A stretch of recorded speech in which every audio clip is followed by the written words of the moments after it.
Luiz Bernardo Roana é um escritor moçambicano. Luiz nasceu na cidade de Lourenço Marques em 1942. Cresceu em Moamba, no interior, onde seu pai trabalhava como intérprete. Aos 17 anos, foi para a capital estudar jornalismo. Seu talento foi descoberto por José Craveirinha, famoso poeta moçambicano. Em 1964, Roana se tornou um militante de frente da libertação de Moçambique, que tinha como propósito conseguir a libertação de Moçambique de Portugal. Devido às suas atividades políticas, foi preso em 1964 e permaneceu encarcerado por 3 anos pelas autoridades coloniais.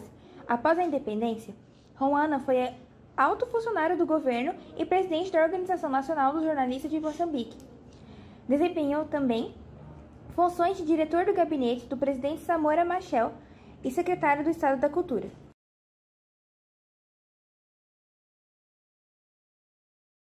Algumas obras do autor tem a mais famosa, que é Nós Matamos o Cão Tinhoso, mas ele também tem mais outras 3 obras apenas, que é A Velha Casa de Madeira e Zinco, Ricardo Rangel, Insubmisso e Generoso, e Nós Avostue Lechon Tecnos Roman. Essas são as únicas obras que o autor tem, mas a única obra que foi feita de maneira significativa e a única que teve popularidade ao ser publicada é realmente a Nós Matamos o Cão Tinhoso.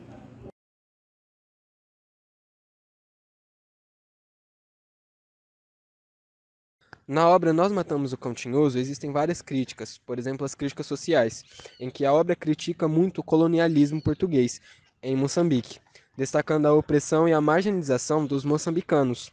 Ela também aborda a violência, tanto física quanto psicológica, que os colonizadores sofrem sobre o domínio colonial.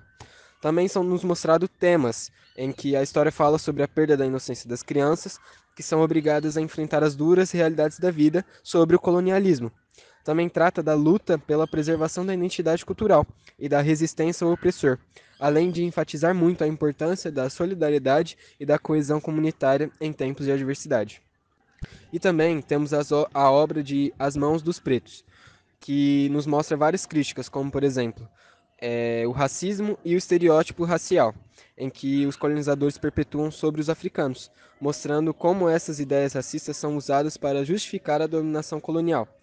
A desumanização dos africanos pelos colonizadores que os reduzem a características físicas, e é um ponto muito importante e central da crítica.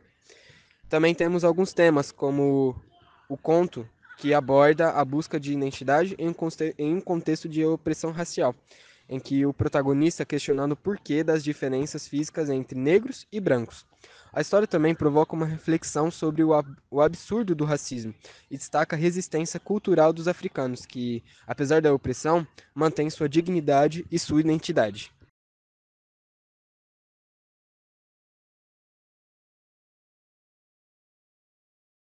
Duas manifestações artísticas que se relacionam com a obra. O filme Terra Sonâmbula, de 1997, dirigido por Teresa Prata, baseado no romance de Mia Couto.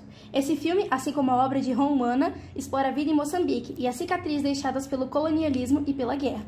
Ambos capturam a essência da experiência moçambicana, misturando realismo com elementos simbólicos e a voz das culturas locais. O álbum Miriam Makeba, 1960, de Miriam Makeba. Esse álbum de estreia da cantora sul-africana inclui canções que expressam as dores e aspirações do povo africano sob o regime colonial e apartheid. Assim como a obra de Roana, a música de Makeba dá voz às lutas pela liberdade, dignidade e identidade africana, utilizando a arte como meio de resistência e conscientização.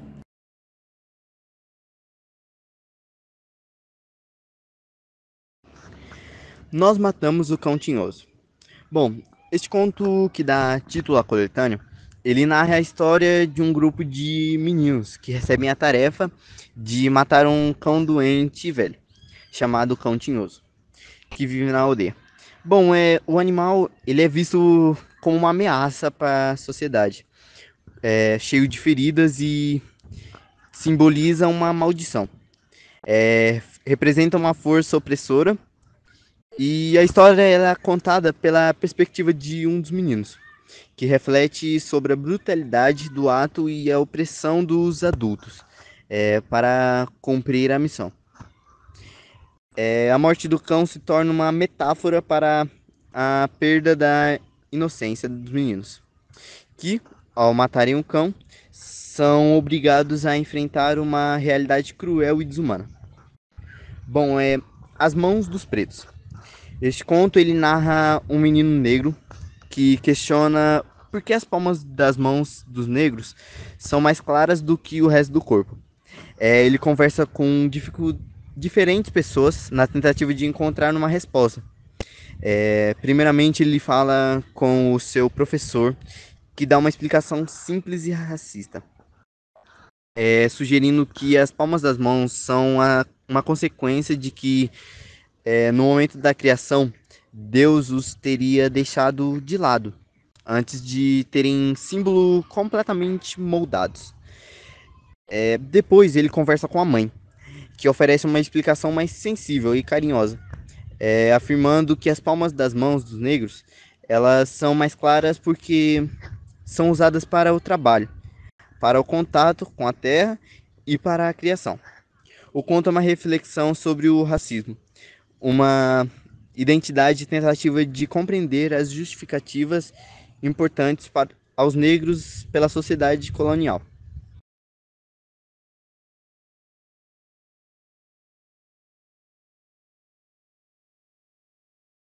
A obra Cão Tinhoso é cheia de curiosidades, dentre elas o próprio Cão Tinhoso, que é um símbolo de resistência e sofrimento.